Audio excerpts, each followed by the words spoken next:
Hello. Welcome.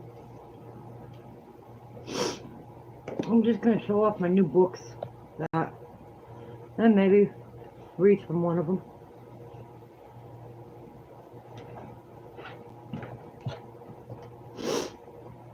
If I get enough people, maybe not. I'll just read.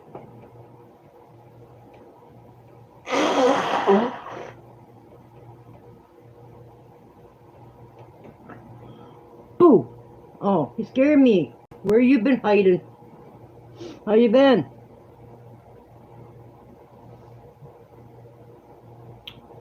Can't sleep. Donald put his back out. Helping me. Trying to put that in the window and he put his back out. Just woke up. I haven't even been to bed yet.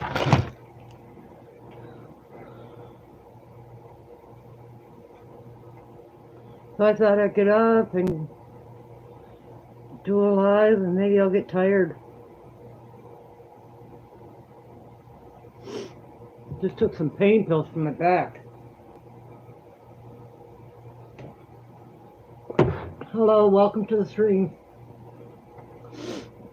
If you haven't heard, Dave, I'm getting married next month. And I got some new books. I don't know if you've seen them yet. Well, I've been getting a lot of books. I've been collecting these ones. These ones here. Like this one's here is called Haunted Battlefields. This one's here is Ghost Stories of Pennsylvania. Where's the other ones? Oh, I don't know where they're at.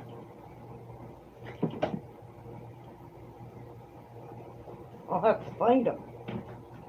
I got like some for Michigan, Connecticut, you know, of different states. I don't know where mine are. Probably in the room yet. I just picked up Spirits of Out of Time, True Family Ghost Stories, and Weird Paranormal Experiences. You love books? Yeah, I'm gonna start reading doing more on my channel, reading. Because I'm having trouble getting out in the field. It's called, how you want to say this? No money to keep in the van. I got filled up at the beginning of the month. And I go on a tank of gas for the whole month. So I get paid again. And I'm collecting these ones too. I'm getting them from a local drugstore up here called CVS. This one's here, Witches of Paranormal, Cult and History and Wars,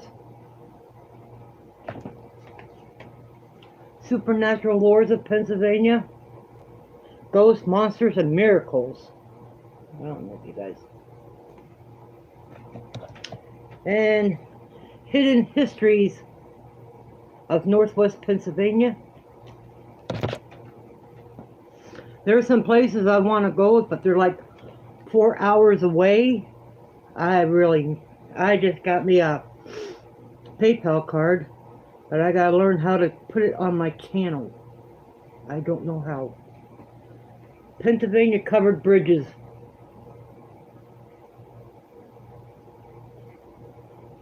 I don't know if any of these you see. I got Michigan's Michigan's Most Haunted. You've seen that one. You've seen this one.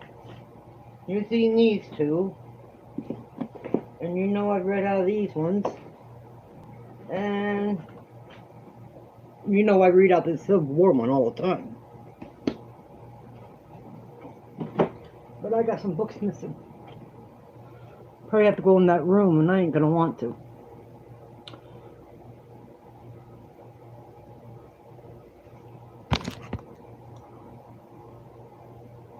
Yeah, I was gonna read a story or two tonight.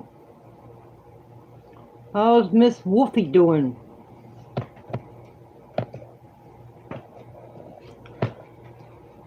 These here books are $20 a book.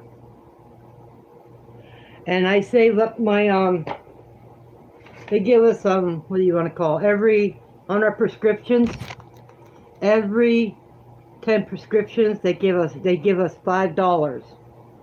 So I've been saving up my money that way, and I have $10 right now, but I gotta see how much I get this time so I can get another book. I already know which one I'm getting. I'll probably read from the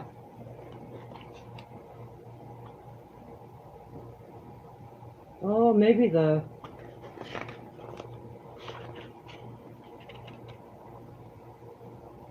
oh no.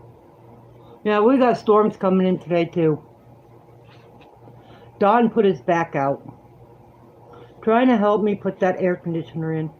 Now I gotta wait for my daughter to come. I think I pulled on my back too when I lifted it by myself. But doctor lift my restrictions, but I know I can't.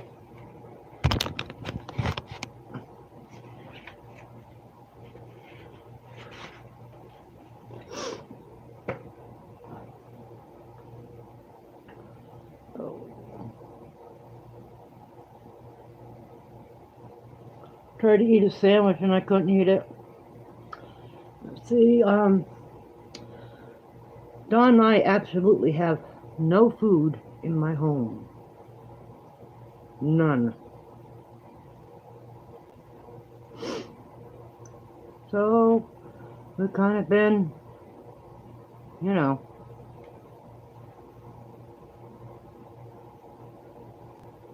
doing it here and there. Thinking on what we can make. I've been making a lot of noodles so he can put Italian dressing on it. I don't care for Italian dressing. But sometimes I go all day without eating. I'll just drink fluids.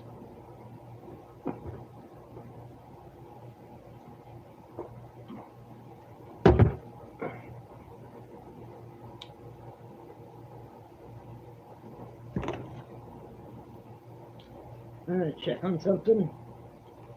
Oops.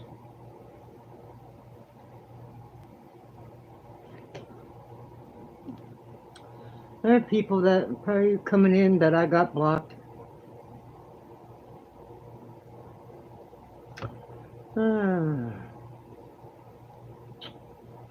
Hello.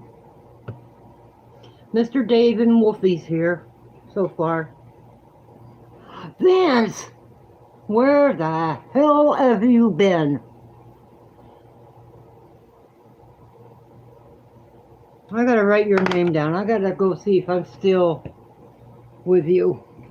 I gotta find me a paper.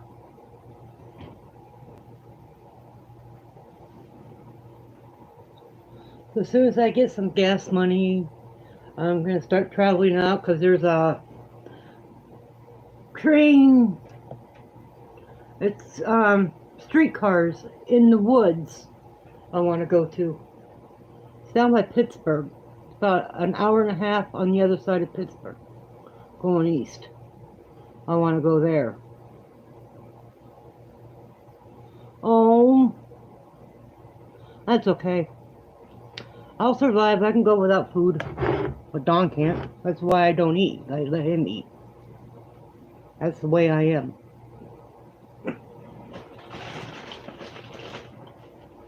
See? See what I had? I had a birthday.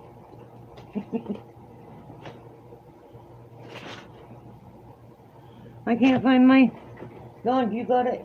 No, handing him out here. He's still in bed. Oh, I'll write on something. Oh.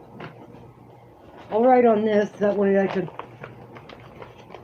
I want to write down Vince's name so I see if I'm following him. Vince. I like Vince. I don't see him that often. Vince, I can't even write. Vince. I like that name. Lesurvivant.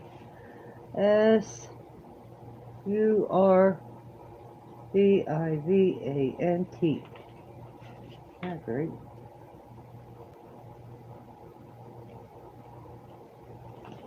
Well, I can do it on the phone.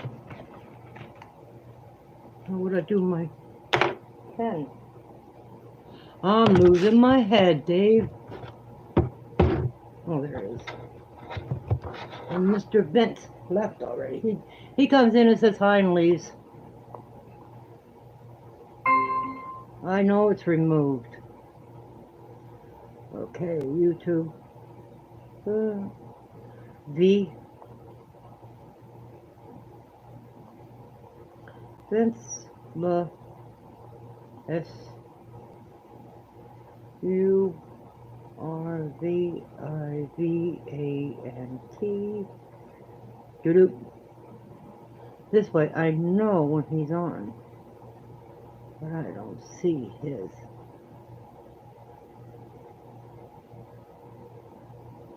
Well, we'll have to do it a different way. Doop, doop.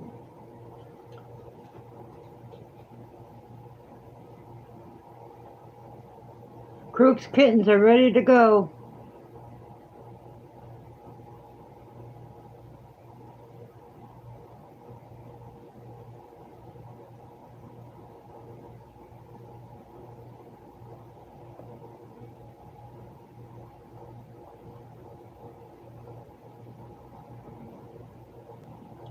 Hello, hello, hello.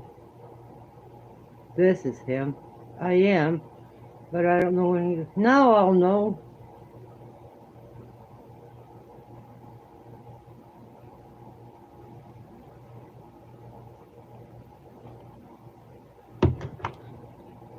Now I know when he comes in.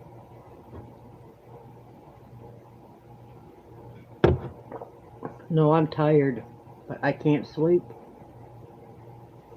I haven't been to bed since... well, probably noon or earlier, because Red's not letting us sleep. Because he's being stubborn.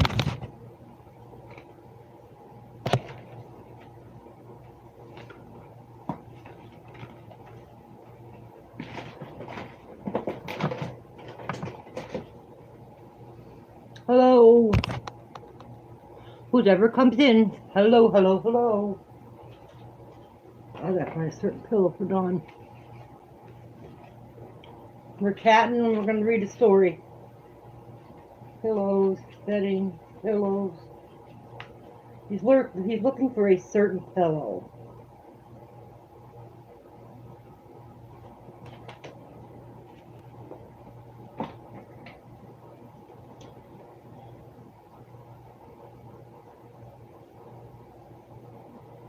Who's ever here, thank you for being here. My hands are all broke out again. I just don't know which book to read out of yet.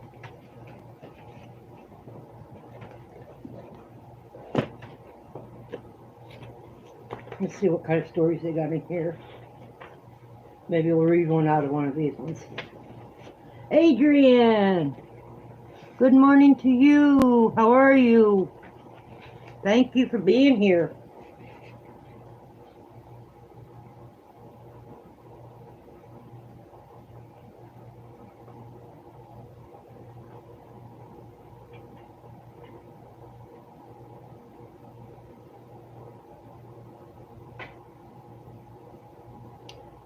Yellow eyes and other experiences from childhood.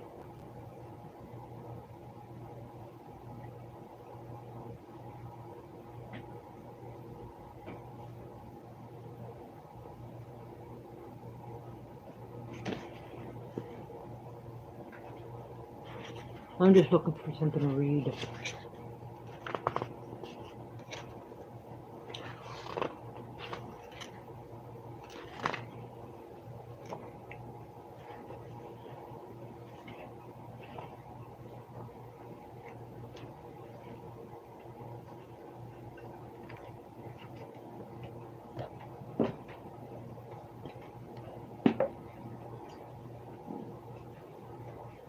I think they're over there. Yeah. Nice to see you too, Adrian. Let's see.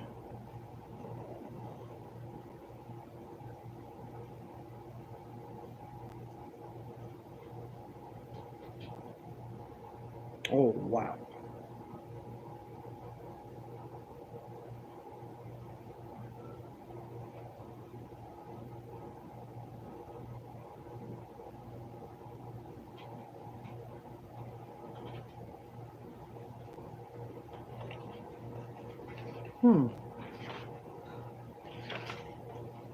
Like I said, maybe a lot of those people that are coming in are blocked from my channel.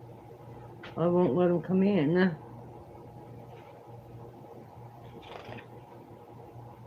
Because they're very bad people. And I don't want that on my channel.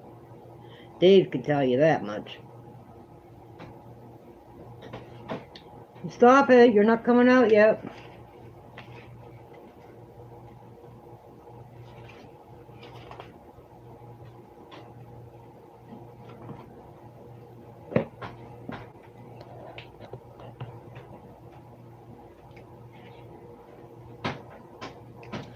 No, cats. Anybody want a kitten?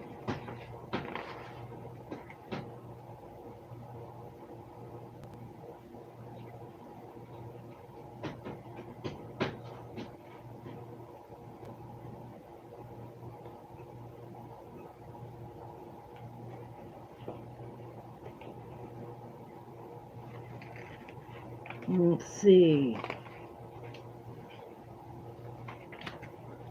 Boy.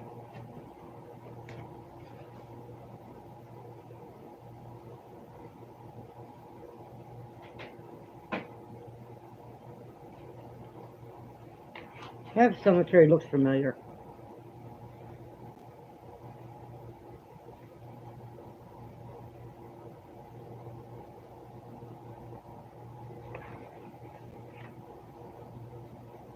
Ooh.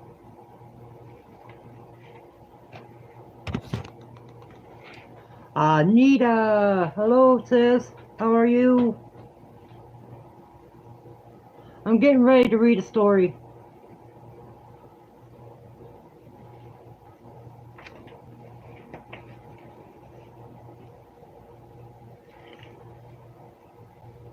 I want to figure out where this house is.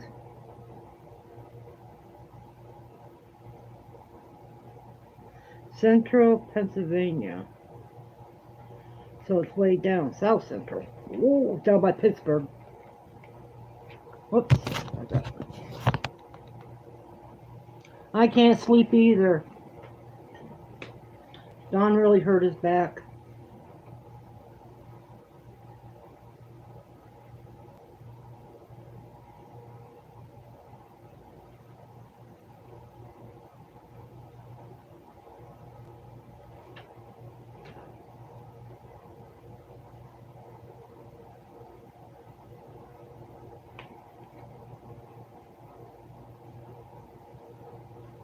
Crawford County ain't too far from me.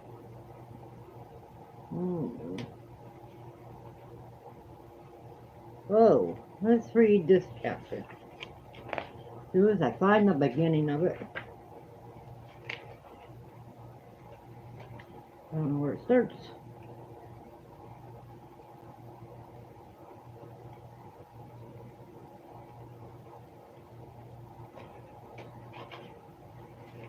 Okay, let's go to the beginning. What page is this? I wanted.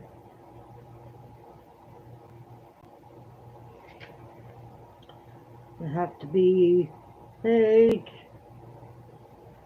35. Hello.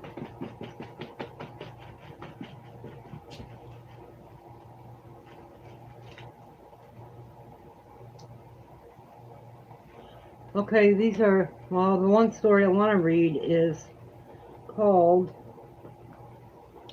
now I gotta find it, The Witch Killer of Warren County. See, I don't live far from Warren County line. I'm like about a mile from Warren County, and I'm in Warren County. But I gotta figure out. Oh, it ain't far from me. It's about a 20-minute drive.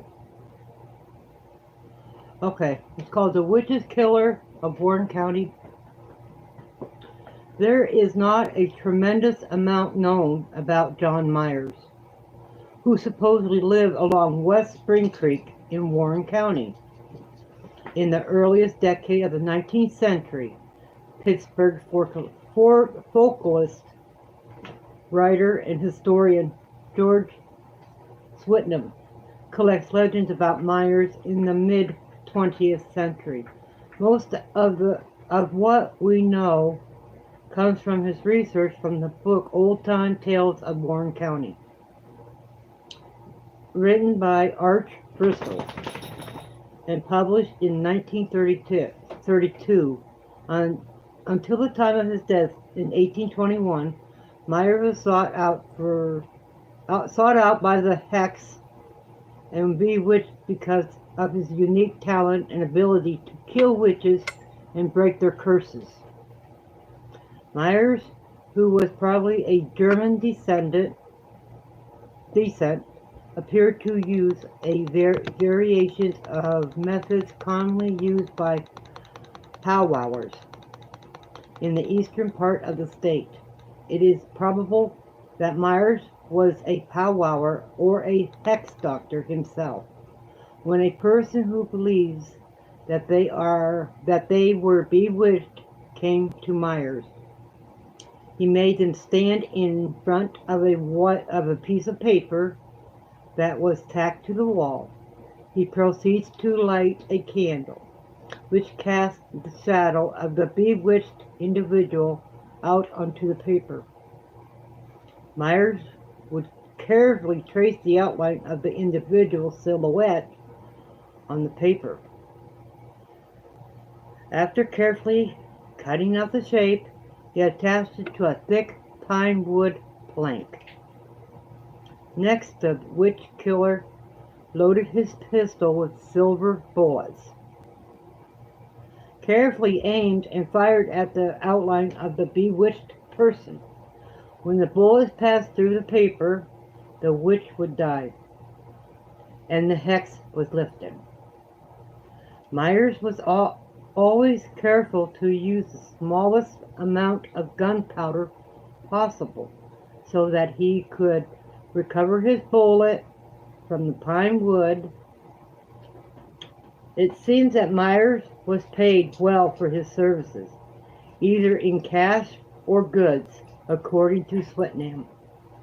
He must have done quite a bit of business because of the prevalence and witchcraft and folk magic in the county. Though the county are vague, they show the widespread belief in magic. Several old women were believed to possess natural knowledge and would prepare charms to cure sickness. Wait a minute, what happened? Okay. Prepare to cure sickness, remove warts, rekindle lost love, and heal or hex animals. Swetnam cited one incident in 1810 where a man approached one witch to remove the curse of another, believing that the only way to end his string of bad luck was to submit to the witch's suggestion treatment. The man allowed himself to be severely whipped and beaten with a hazel stick. A severe cure was needed to remove a severe hex. It is not known if his luck changed after the treatment. The belief that animals were being bewitched was so common that a method was used by farmers to remove hexes that did not involve seeking the help of another practitioner or folk magic. It was thought that if they could hold the animal under the running water of a stream or river long enough without drowning it, of course, the hex or curse would be broken. Animals could also warn a farmer of the presence of a witch. It was believed that if an owl hoots repeatedly, night after night, near a house, there is a good chance that a witch is around. Witches were also blamed for extinguishing hearth over the long cold winters. Normally the fire is a hearth would be maintained and burn all season. If it mysteriously went out, it was often believed that a witch had come down the chimney and tampered with the fire. As a result, many houses had a horseshoe or similar charm of the fireplace to try to ward off the unwelcome visitors. Such practices were commonly not just in Warren County, but throughout the state.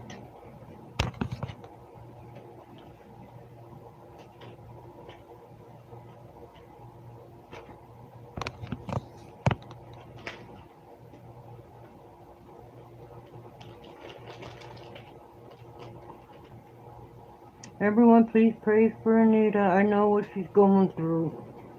Pain is not a wonderful thing.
Hello, whoever came in.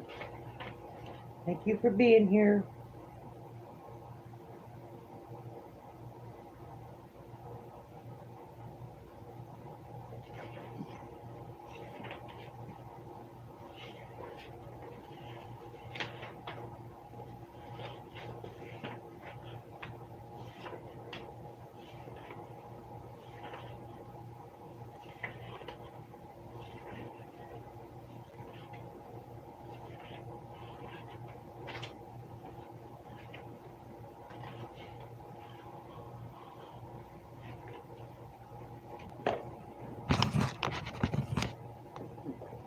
Well, hello, God's plan.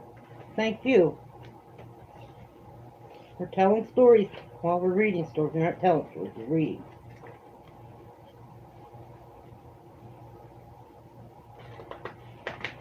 Oh. Everybody likes that story. I'm not going to read that one tonight. Okay. In Radmore. Oh. Ah, dang it. You got stories?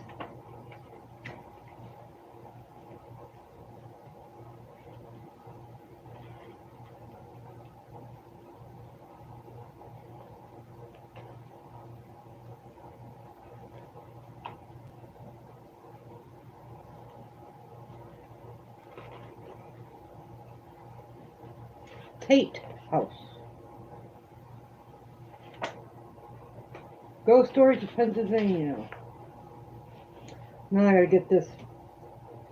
The Hessian soldiers who crossed the Atlantic in 1776 are the outsiders of American history.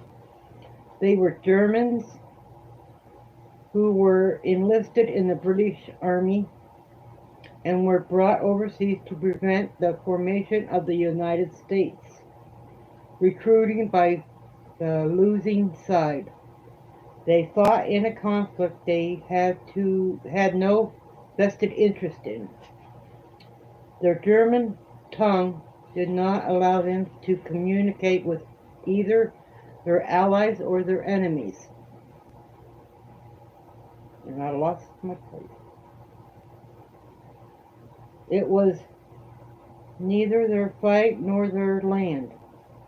They were outsiders in the truest sense of the word. The War of Independence ran its well-documented course, during which these outsiders did all they could to meet the demand of duty and survival. Their fortune varied from man to man. Many of them went back home after the struggle in America was over. Some of the Hessians found something in the continent that they could call familiar and ended up settling down in the young nation after the fighting.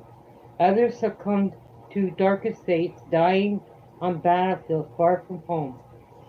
And then there were other Hessians. I hope I'm pronouncing that word right.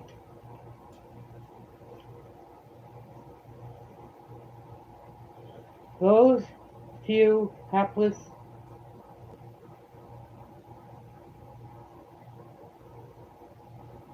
men doomed to even greater misfortune than their fallen comrades. Men whose souls could not overcome the tragic circumstance of their death, their spirits are damned to relive the tragedy of their earthly days, long after their day on the earth have expired. Of all the ghostly figures that are reported to drift across Pennsylvania's paranormal landscape, the pale glimmer image Hessian specters are the ones that appear most often. Whether the phantom mercenaries appear as headless manifestations, stare out at hanging portraits, which disturbing sentience, or aimlessly wandering through old graveyards at night. These displaced casualties of the American Revolution appeared determined to leave a supernatural impression on the strange land they fought in so many years ago. George School is a preacher Quaker boarding school in Newton, Buck County. At first glance, nothing about the institution suggests that anything unusual might be happening here. The noisy hall, quiet classrooms, and capable teachers lend George School campus an academic air that might be found in any one of the country's secondary schools. But a dark story lies under George School's predictable days of regimented instructions. According to local legend, the spirit of a long, dark Hessian haunts one of the oldest buildings on campus. Today, Tate House is used for teachers' quarters, but it was not always so. The big stone structure was built in the 18th century, long before George School was founded. It used to be the home of a wealthy colonist, Anthony Tate, who passed it on to his son James upon his death in 1781. James Tate acted as a surgeon in the Continental Army during the War of Independence, and he became a devoted medical practitioner after the fighting was over. He made his basement into a primitive laboratory, dedicating many of his daylight hours in the candlelit darkness of his cellar to the taking apart of whatever organism he could find in order to further his knowledge of biology. Red. Pigs, dogs, horses, chickens, dogs. Dr. James Tate gleaned what knowledge he could from his subterranean dissections.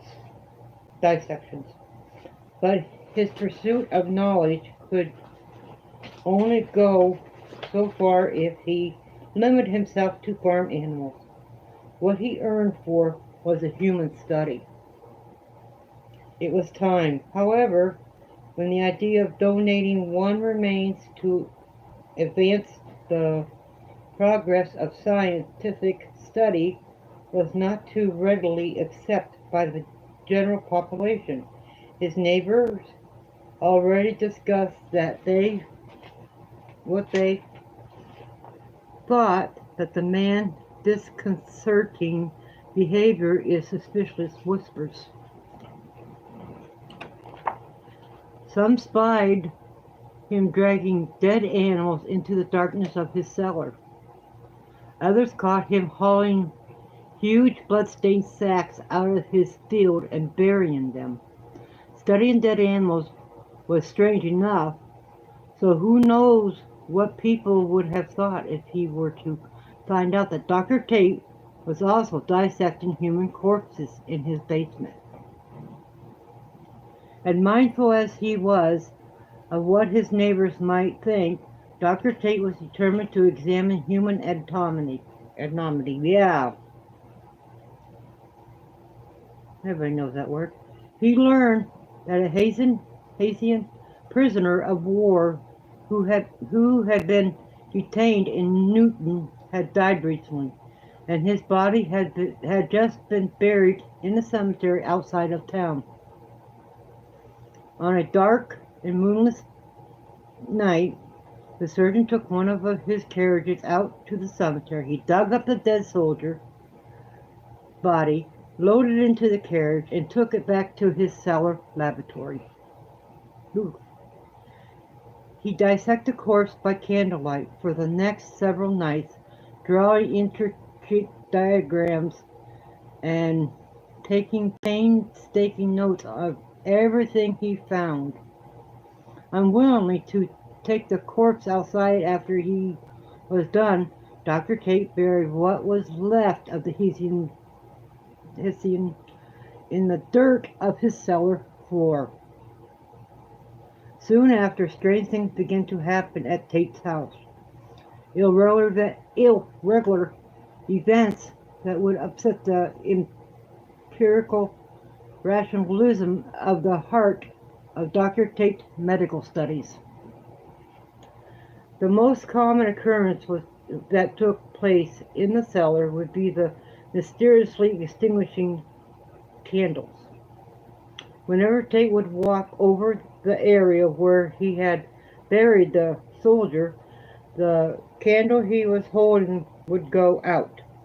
No draft had wafted through the room, and he had done nothing himself to snuff out the light. Nevertheless, the candle he held would suddenly go out without fail whenever he stood over the burial site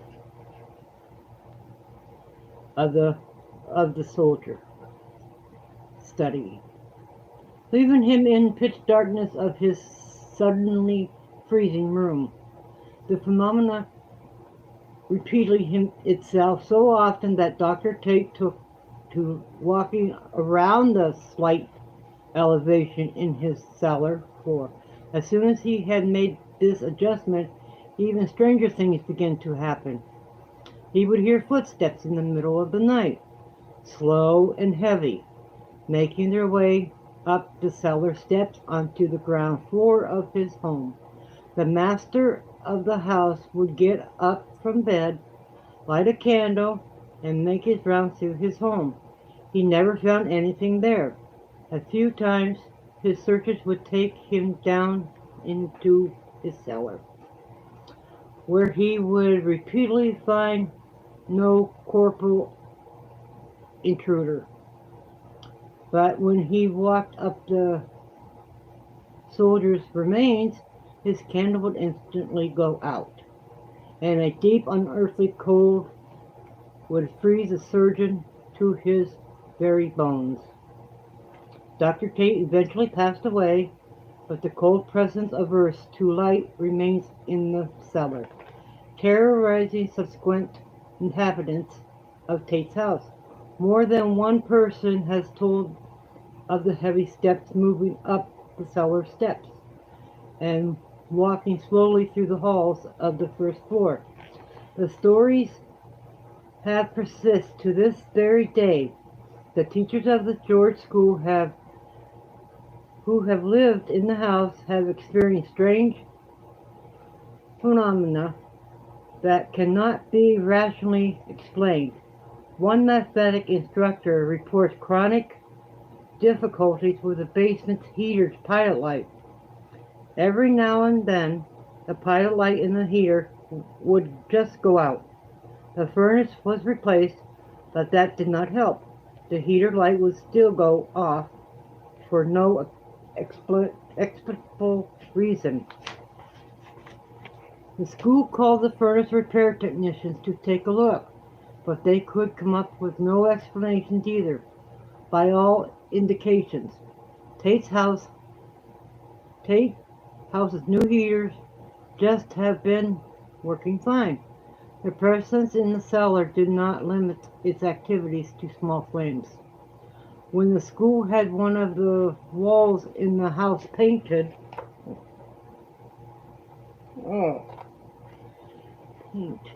strange scratches and long cracks appeared in the fresh paint soon after it had dried. And then there were the noises. Teachers have heard legendary footsteps late in the night. The same noises reported before. Plodding footsteps making their way up the cellar and through the halls of the old house.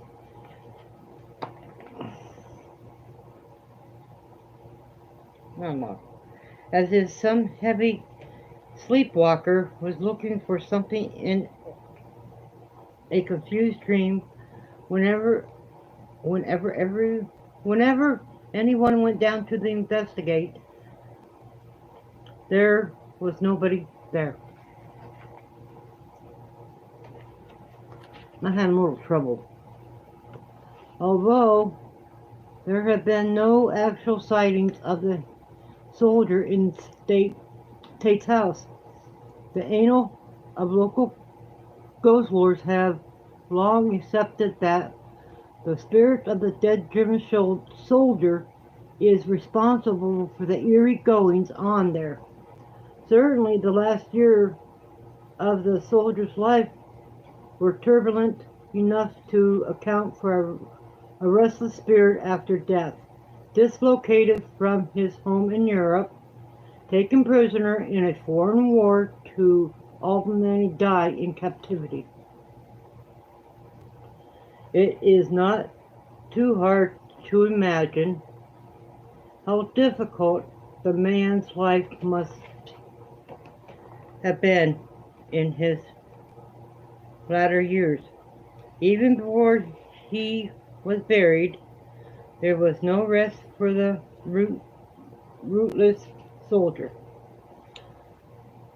Disturbed in his grave by the ambitious James Tate, the foreigner had even his remains uprooted, laid on the surgeon's operating table, and unceremoniously carved up. Although the soldier's name is forever lost to history, his spirit seems intent on remaining in residence of Tate House.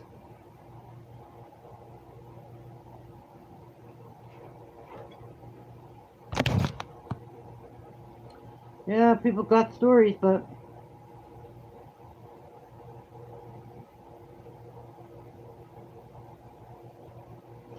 so how's everyone doing with all this heat and stuff?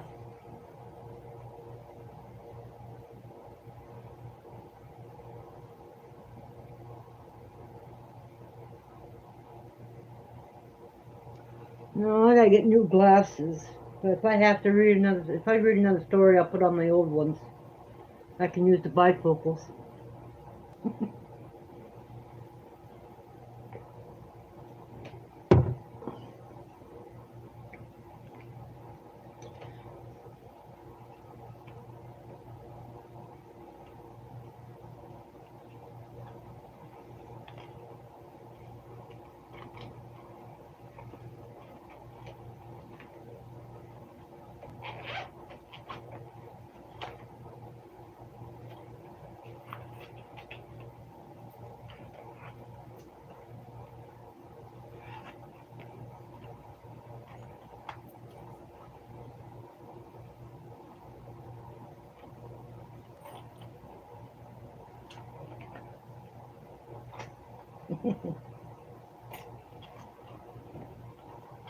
Damn.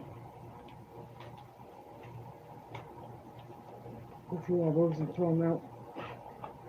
Cut them up and throw them out. Hey, keep digging, I'll find money. Getting rich. Just my wallet alone.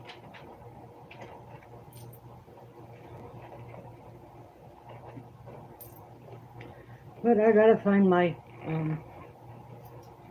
wheat pennies so I can put this couple wheat pennies in where they go. I don't give up my wheat pennies to anyone.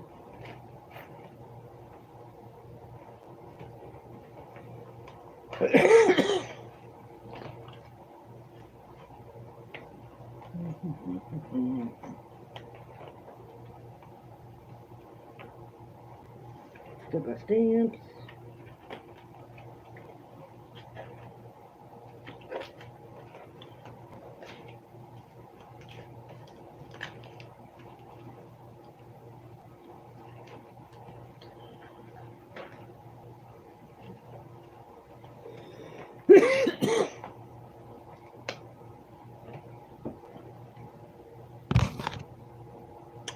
Oh, nobody's talking. How do you guys like the stories?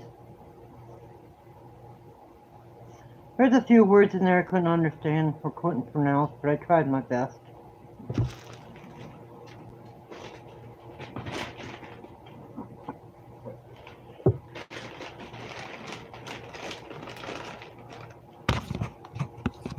You're here, Dave? I know, you never leave me.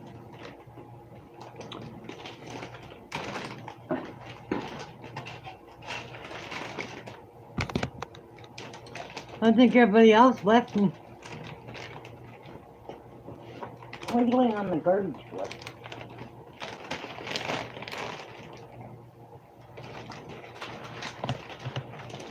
Oh.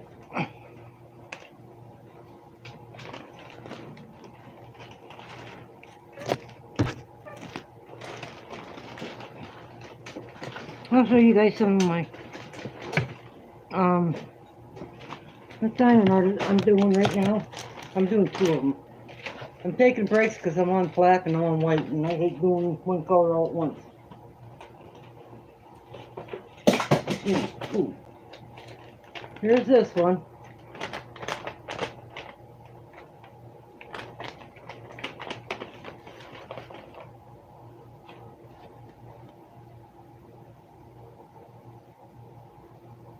All that I haven't done yet has to be all black. And I lost the color, so I gotta find it.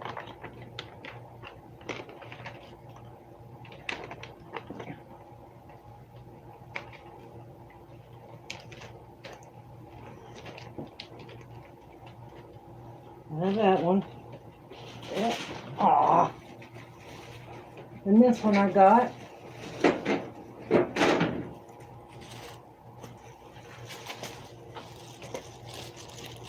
I'm doing. This one's almost done too. All I gotta do is put the white in and some black and I'm done.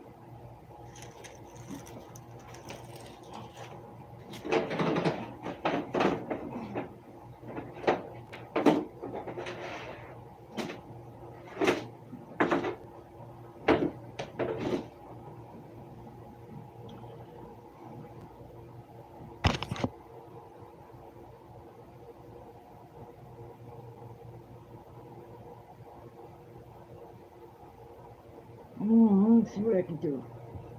I gotta get some more coffee. I'll be right back.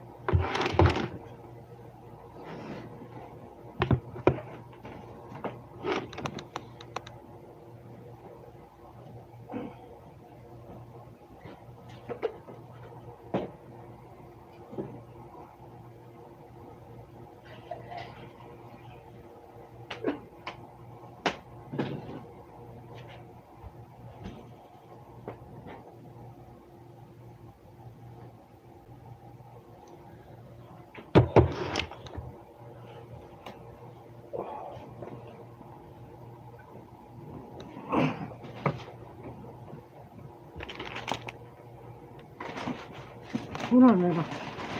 There's another bite.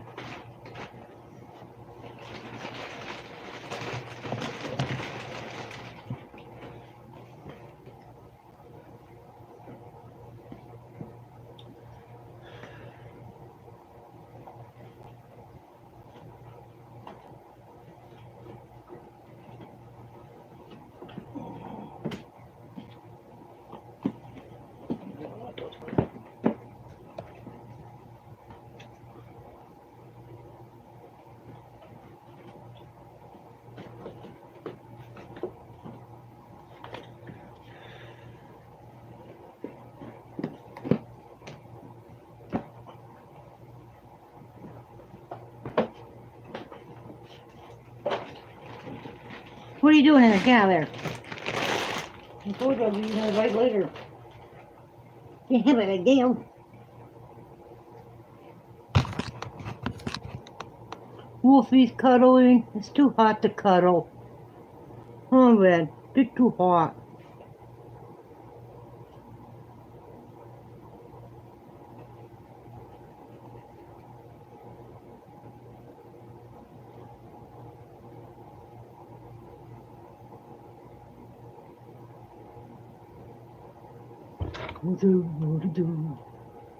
Nobody wants to talk except for Dave. I know it's removed it, dang asses. But I gotta find it. Oh, there it is. My pen from my phone.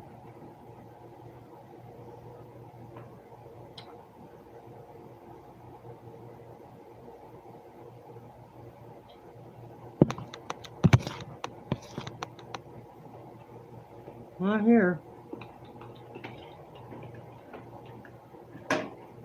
Not here.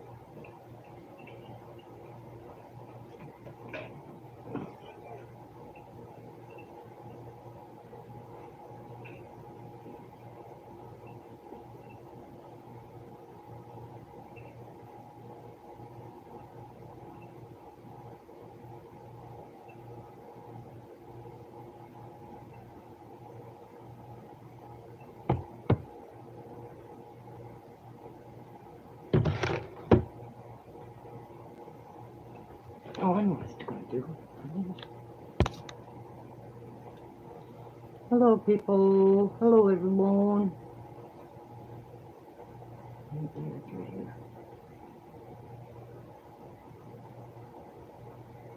Um,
Thank you. Don't forget to share my channel out. Smash the thumb. Don't hurt your thumb.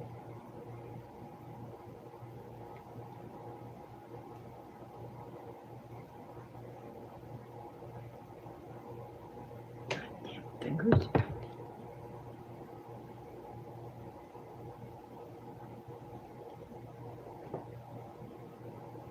So what's everybody up to?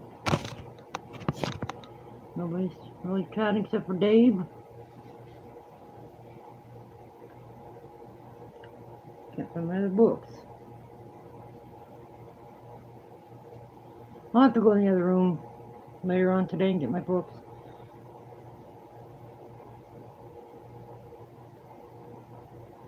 I think I'm gonna try and go get some sleep. Maybe. I don't know where am I with this one. Oh, right here on this one.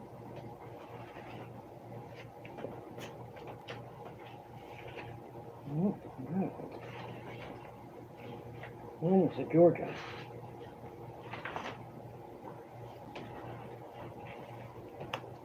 I'll read one more story. I gotta find my glasses. There they are, ones with bifocals in them.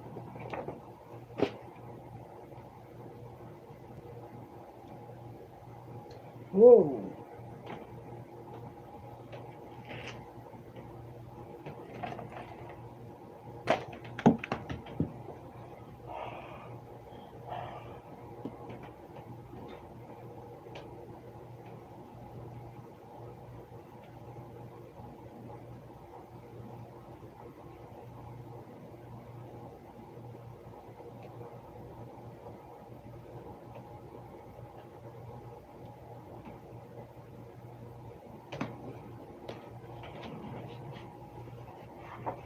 Okay, next story is in my Civil War book. The Trouble with Eden. In the darkness we could see eerie, foreign stars out from the under the table and move rapidly around the room before they floated upward and disappeared into the ceiling. A white column mansion furnished with priceless antiques and set across a canopy of moss-draped oaks is the prime attraction of Eden State Garden and Museum, south of Dufunkia Springs, Florida. Although the house was built in 1895, it was the regal splendor and graciousness of the old southern antebellum plantation era. It was named Eden by Lois Maxon, a wealthy New York journalist who bought it in 1963 after spending 5 years and a lot of money of its renovation, and she gave the mansion and gardens to the state of Florida. And in the late 1960s, it was open to the public. Visitors who tour the mansion sometimes ask the tour guides, "Has the house ever had any ghosts?" Smiling, she replied, "Yes, and it still has. Everyone in my family knows she speaks the truth, for she is talking about the house my grandfather built and where I lived as a youth. The last time I spent a night in the 1 to 2 room family home was in 1950, when I was a college freshman. I was visiting my grandfather, Katie Wesley, who had been living alone since his grandmother, Katie Wesley, who had lived alone since her grandfather's death a few months earlier. I lay in bed listening to the familiar cries of whippoorwills and screeched owls and croaking frogs and the hum of millions of insects, when suddenly a sound from inside the house brought back memories of my boyhood. Heavy, measured footsteps were slowly moving across the floor of the vacant room above. In the years since I had stepped into the old house, I had forgotten the chills that came with those eerie, inexplicable sounds.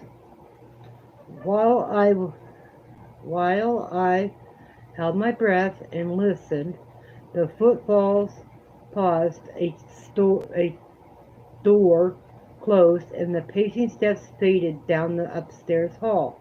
My father, William H. Wesley Jr., was killed in an automobile accident in June of 1936 when I was 5 and my sister Carol only a few weeks old. Much later, I learned that my father seemed to have a premonition of his death. 3 days before the accident, he had a long, serious talk with my grandmother about various matters that would need attention if anything happened to him. His main concern had been the care of his family after his death. Therefore, my mother, Carletta, my sister, and I lived with my grandparents for the next 9 years. In that time, my mysterious things and many at that time many mysterious things occurred. Soon after my father's death, it became a family custom in the winter to gather around the large fireplace in the living room for sessions of reading out loud. I remember how often the reading was interrupted by footstep sounds in the seldom used second floor room above, sometimes accompanied by doors slamming or the scraping of moving furniture. In the beginning, mother or grandmother would go upstairs to investigate, but they never found an explanation for the noise. Eventually, it became routine to sit wide-eyed and silent until the racket was over. Then we continued with the reading. Also, on occasion, footsteps and voices were heard in the daytime. I remember a midday meal that was interrupted by footsteps sounding in the first floor hallway and moving along the side porch. My Aunt Mabel Burlington, who lived nearby, called out a familiar greeting, and then we all heard the distant squeak of hinges and the slamming of the screen door. We waited expectantly for Aunt Mabel to enter the kitchen where we were eating, but she did not come. We left the table and searched for her, thinking she was playing a joke of some sort, but we didn't find her. Later in the day, Aunt Mabel did visit and was just as mystified by our experience as we were. The second floor room from which the noise came during our reading sessions was once occupied by boarders, a young couple named Poole. On several occasions, her husband was at work. Mrs. Poole heard footsteps approaching her door, then a knock, and a voice saying, "Hello?" When she opened the door, she found no one there. She was badly frightened by the experience, and the family had to tell her that such events was not unusual, and at the same time reassured her that nothing more serious than an unwelcome noise would occur. Manifestations other than sounds were part of the eerie event. One of these were the nocturnal appearance of fluffy white cloud-like objects about the size of basketballs, which seemed to float 1 or 2 feet above the ground. The first such object was seen by my grandmother just after the home was first completed in 1895. She was riding a horse about a mile from home just after dark when the strange fluffy ball appeared in the air ahead of her. Her horse was frightened and could not be urged forward. Grandmother told us that she dismounted, tied the horse to a tree, and tried to approach the floating ball on foot. There was to no avail, however, for the mysterious form would move a few feet up or down or either side, always remaining a fixed distance away. When grandmother stood still, the object stood still. She watched for several minutes until the form rose slowly to the height of 8 or 10 feet, then vanished. About 30 years later, my father encountered this phenomenon. I hate that word. Yeah, that I can't say it. He was driving an early model automobile toward home after dark and traveling about 25 miles per hour. When he was within a mile of home, he noticed two fluffy cloud-like balls following him. Then they were in the road about 20 to 30 yards behind his car and remained a fixed distance away regardless of his change of speed. Eventually, father stopped the car and tried to approach the object on foot, as his grandmother had. His results were like hers. The third and final encounter was these puffy balls. Took place in 1942. The whole family, grandfather, grandmother, mother, my sister, and I were returning from an evening church service. As we entered the front yard, grandmother happened to look back, then called our attentions to the two circles of white fluffy floating over the road behind us. Right under our eyes, the two objects suddenly streaked through the still open gate past us, up the sidewalk, up the steps, across the front porch, and into the open hallway of the house. Everyone was puzzled and apprehensive, but we slowly followed into the dark hall. At first we couldn't see anything, but as our eyes grew accustomed to the darkness, all of us saw the forms dart out from under the corner table near the stairway. After performing several swift, erratic maneuvers over the table and stairs, they finally disappeared. They seemed to disappear through the ceiling. One of my personal encounters was the unexplainable took place about a year later in 1943 when I was 12. After I went to bed one night, I heard someone walking barefoot through my darkened room. Thinking mother was going to turn on the light and talk to me. I waited. Nothing happened for several moments. Then my bed felt as if someone had sat down on its edge. I still thought it was mother. I spoke to her. Getting no answer, I reached out where I expect her to be. I felt only thin air. Suddenly realized there was no physical being had made the depression in my mattress. I got out of bed, quickly turned on the light, and of course there was no one there. Mother had been asleep in her own room, all alone, and could offer no explanation for my experience. The final event involving my family was a dream my sister had. After the family home was sold, when grandmother died in the early 1950s, the house stood vacant for many years and fell in disrepair. During this period, Carol had her dream. Describing the dream to me, she emphasized that everything was in vivid color and realistic. Although she recognized the old family home, it was not dilapidated, but shining in bright new splendor filled with elegant furniture, and suddenly by beautiful, well-kept grounds. Years later, when we visit the house after it had been restored and the ground landscape, Carol reminded me of her dream and explained, "This is exactly the way I saw the house in that dream." Whoa! Okay, the next one is going to be in the state of Georgia, supernatural sights. Okay.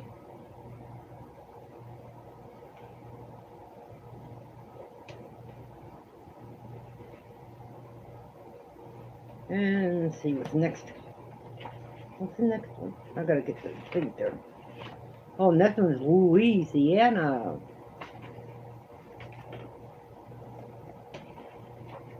What are the states we gotta go through yet? Alabama, Arkansas, Florida, which we just got done with. Georgia, Louisiana, Maryland, South Carolina, Tennessee, Texas, Virginia, and West Virginia. And after I'm done with this book here, I'm going to start one book at a time. I don't know how many stories I'll read out of it, but we're going to read one book at a time till it's all done. Unless we get, you know, I want to stay on longer, we'll read. But we're almost done with that book.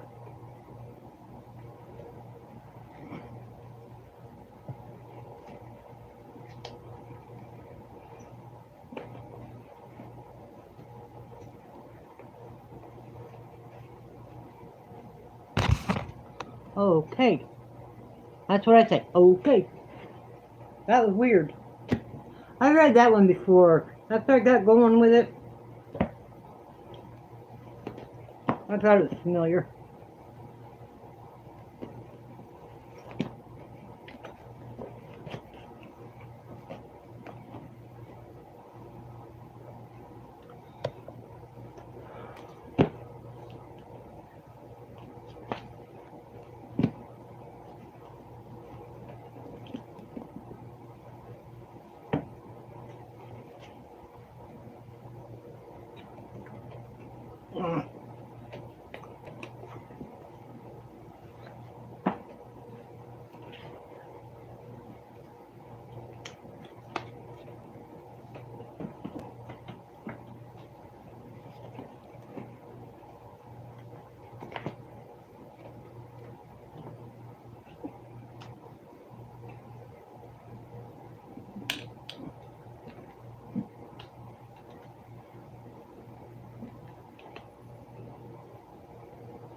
Who's all here? There's three of us in here. Let's see who's all here. Who's all talking? Dave, Dave, Dave. Okay. Who else is live tonight?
I never usually go this late, you know. I don't care anymore. Alright, Dave. Thanks for stopping in. I'm gonna get ready and go back to bed too. Night, Wolfie. Hugs and kisses to Wolfie.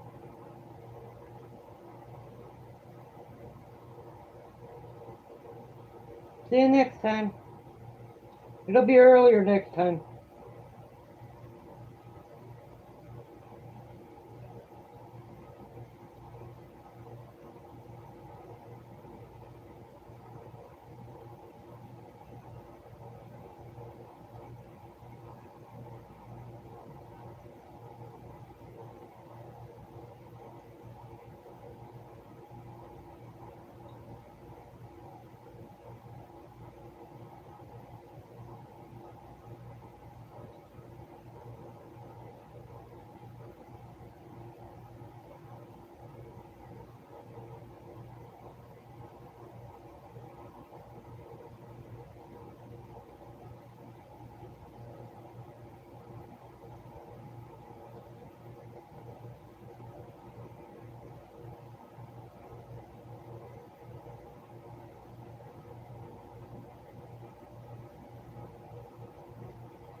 I know, quiet, but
nobody talk to the dog.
Oh, okay.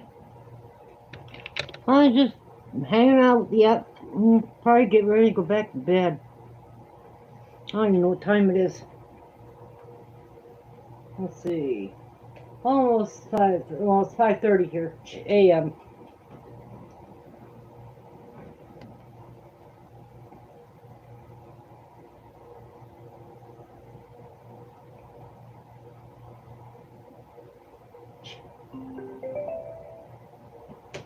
I don't like noise when I play games.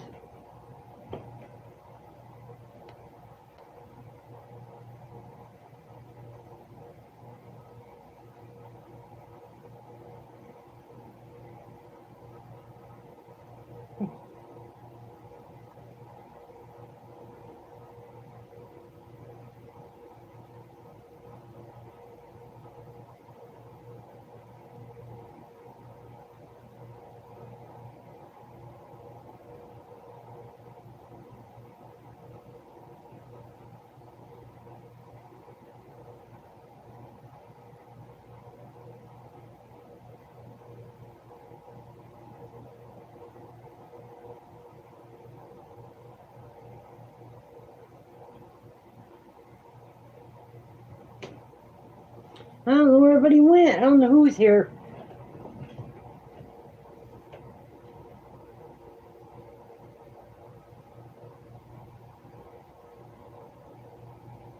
I've been tired, but I can't sleep. My eyes been burning.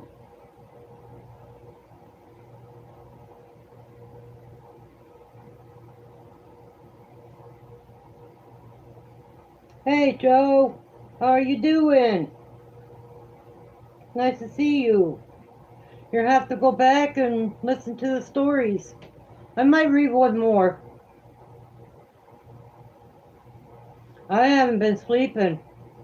We have what we call a red syndrome. Our dog has been not letting us sleep lately. I think it's because he done this before because Dawn was getting sick and he's done this before. So I think something's going on.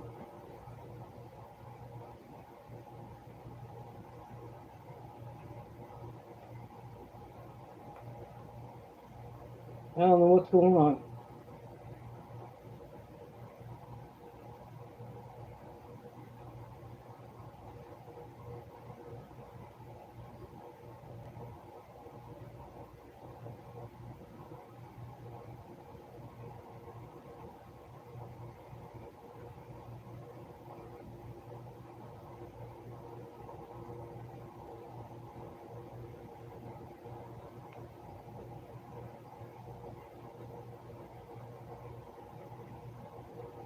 I don't know what's really going on with him.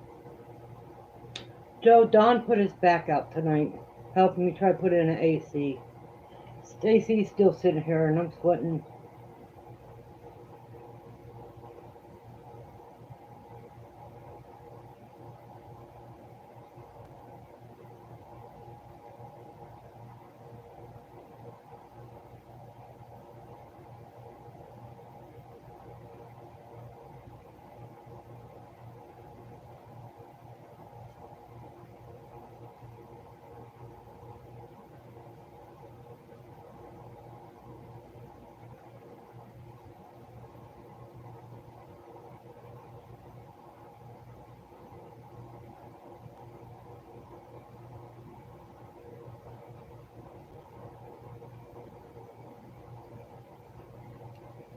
Oh boy.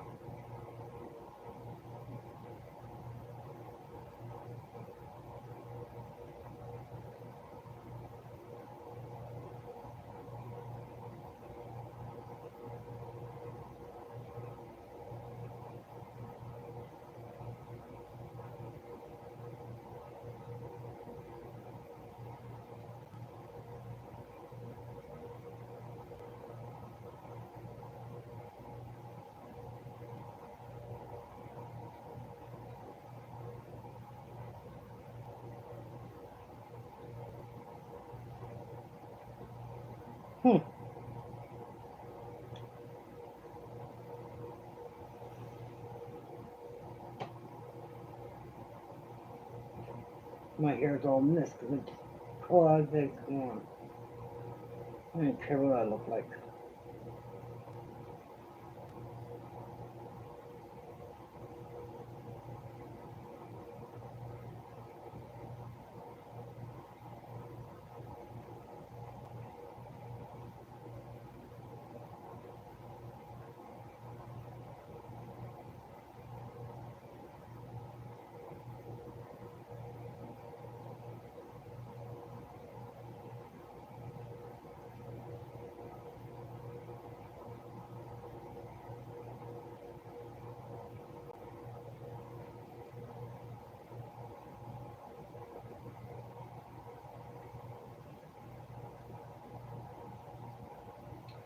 I guess.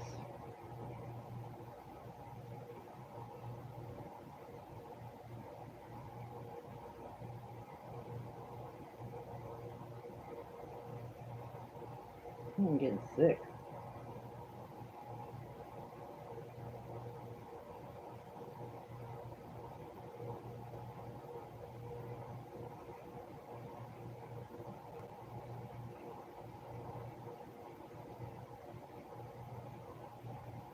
Well, I'm gonna get off here. I'm gonna go back to bed.